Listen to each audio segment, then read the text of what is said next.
365 Days with Calvin for February 19. Fasting for Humility. But as for me, when they were sick, my clothing was sackcloth. I humbled my soul with fasting, and my prayer returned into mine own bosom. Psalm 35:13. Suggested further reading, Matthew 6:16 through 18. The psalmist here presents putting on sackcloth and fasting as helps to prayer. The faithful pray even after their meals and do not regard daily fasting as necessary for prayer, nor do they consider it necessary to put on sackcloth whenever they come into the presence of God. But those who lived in ancient times resorted to these exercises when an urgent necessity pressed upon them.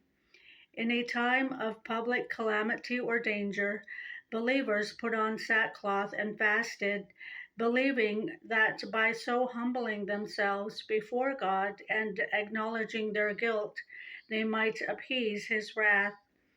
Likewise, when someone was personally afflicted, he devoted himself to greater earnestness in prayer by putting on sackcloth and engaging in fasting as tokens of grief.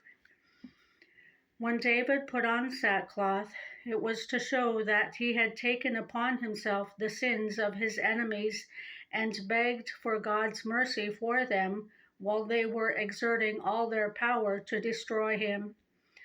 Although we may regard the wearing of sackcloth and sitting in ashes as legal ceremonies, yet the exercise of fasting as people did in the time of David should remain in force today.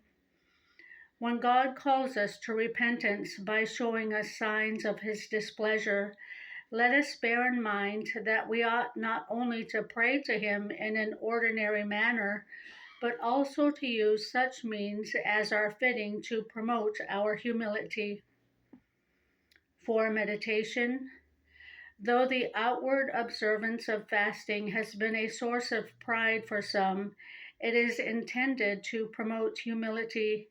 We must use it likewise, neglecting neither fasting nor the humility it signifies. The reading for February 19.